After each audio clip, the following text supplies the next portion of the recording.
Okay, so, good news, I checked. The map was wrong, but in fairness, I should have noticed it was wrong, for reasons that I won't get into, because we won't be saying them today. We will, however, be almost finishing the Ghostly Theater. First up, we have this falling spike room. Very dangerous. I complained about this jump last time, but as it turns out, it's actually a pretty easy jump. You just have to have Leon scooch around. I was basically just trying to, like, jump from underneath the spikes and then catch the pole, but that worked 25% of the time, I would say.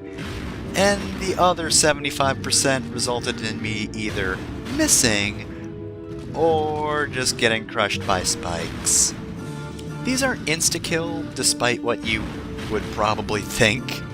And I mean rightly so, considering getting hit means you are crushed by a huge bed of spikes, but no, it just does damage. So anyway, yeah, last time I complained about that jump, but apparently super easy. I guess that's the good thing about coming back to a game months after playing it, is that you just realize, oh, the solution was simple. I only had to scooch. Which really, I think that's the solution to most things in life. Anyway though, I'm glad that jump was way easier than I gave it credit for. Unfortunately, we're still in Ghostly Theater, which I'm still not a big fan of. Like, despite the fact that it's been months since I've played, I'm still somehow fatigued from this place a little bit. I mean, granted, I did also enjoy coming back to playing this game, but then I realized it was in Ghostly Theater. Like, there's nothing necessarily wrong with it, it's just sort of there. And I kinda wish it wasn't my designated last area for that reason. I could have done this earlier on, though. To be fair, it might actually be pretty challenging if you try it early on. You might also want to do that. Well, actually, no. This area has some good items, but I forget if they're ones you can get without other items first. We got the magnetic necklace back there, by the way. That's not really a useful accessory. All it does is just attract money to Leon. So if you have an empty slot that you're not really filling any other way, then you can use it, but otherwise, most other things are more worthwhile. Also, right there, I was kinda hoping I'd get invincibility frames from the puke puddle with the dash, but no. Leon Belmont really does not like stepping in vomit, which, to be fair, I would also fuck up if I stepped in zombie vomit. I'm not blaming him or anything, that seems pretty bad. Not fond of the idea, so I'm sorry, Leon, I could have avoided that, but I didn't. That was my fault. Ah, the white tiger key, nice. So, let's see, what do we get from this? I think this is actually one of the items I mentioned a minute ago. Heart brooch, yes, so this makes using your sub-weapons way more efficient. So you better believe I'm going to equip that right away. Also, I kind of forgot I had 3 accessory slots, but anyway, yes. If you happen to like using sub-weapons that eat up a lot of hearts, then this is the perfect accessory for you. Heck, even if you use one that doesn't use many hearts, now you just have a sub-weapon that barely takes anything. That is also pretty good. You really can't go wrong with this, provided you're going to use sub-weapons a lot.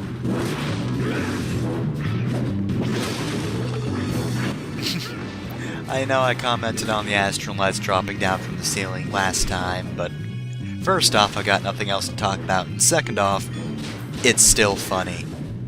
I love them just coming out of nowhere, as they're wont to do, just, you know, physically instead of, teleportatingly. That's a word, I said so.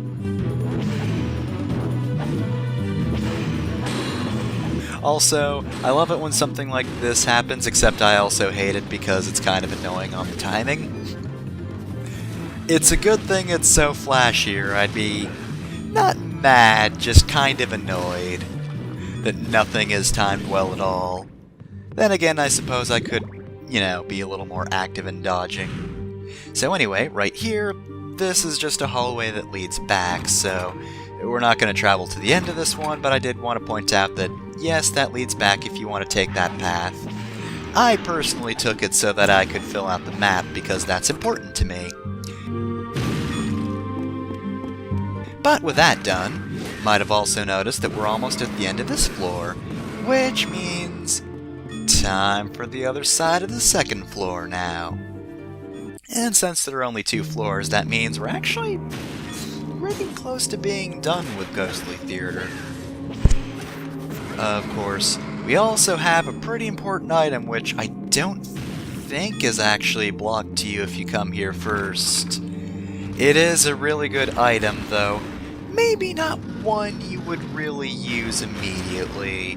Not unless you unlock a certain ability. Which, to be fair, I also got that ability pretty early on as well, so... Ghostly Theater's not my favorite area for a final area. You don't want to do it too early, but it might be decent for a middle area. Especially since you get Lucifer's Sword. Now, you probably can't tell what this relic does immediately. You might think it just does like a wave attack or something, but no. Tackle enemy for damage is what the more apt description is. The initial one just seems completely wrong. You'd think it'd be like a whip beam or something, but no. No, it's far better than a whip beam. From the word tackle, you might get an idea about what this does. And buddy, you better believe I'm showing it off right now. Check this out! You can dodge into enemies and it damages them! God, this rules! Hell yeah! Oh man, I really wish this weren't connected to MP. Or I wish it were easier to recover MP. I mean, it's kinda easy, but you have to be more patient and not kill things immediately. But god, that is the best ability. I get why they don't want you using that relic for the rest of time, because flipping into everything is pretty broken, especially since it can interrupt enemies if you play it right. So I get why you don't get unlimited use of that, but god, it's so good. That's my favorite relic, even more so than the money one. It's just so good. God, I love flipping in this game. And that just breathes new life into the mechanic. I honestly kinda wish that I did do this area early so I could have played with that one more. Anyway, this dark room sucks because you have to platform through, well, a dark room. However, what doesn't suck is what happens when Leon falls.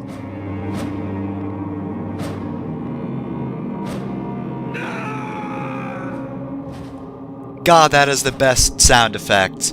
That has, like, the same energy as the drowning death in Sonic Unleashed. You know, where, like, if you're playing Sonic the Werehog, and you just hit any water at all, he dies, even if he's on a platform. And you'll notice Leon does land somewhere at the bottom of this room when he falls in.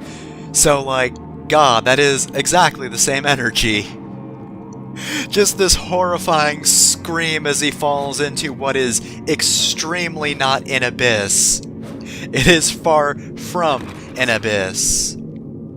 Anyway, back there we got the curtain time bell, which is actually an important item. This is also incredibly important as well, because, you know, increases the usage time of relics. Oh buddy, I just got a relic I really want to use. So anyway, yeah, the curtain time bell is an important item, and you're going to need it to clear this area. By the way, speedrunning tip, if you leap into this pit, that's actually a shortcut. You'll spawn back at the start of the room. Whereas if you leave the other door that had the bell in it, that will take you back to, well, that door, so don't fall into a pit after that, but feel free to just save some time for yourself. Leap into a pit, much to Leon's horror, and then just take the easy way out. Also, I don't think that takes up any HP, so, like, there's really no penalty for just throwing Leon to the floor, but, like, a really dark floor, so Leon thinks it's bottomless for a second. Just a single second. Anyway, what's in the next room? Is this oh, this is the save point room. We're done. Alright, so that wasn't actually too bad. I know I complain about Ghostly Theater being a little bit boring, but this area actually mixed it up at least a little bit, and we got a bunch of really good, helpful items, so, you know, Ghostly Theater's not my favorite, but it did give us some really nice things to play with. But, next time on Castlevania Lament of Innocence, we're going to be done with Ghostly Theater, whether you like it or not.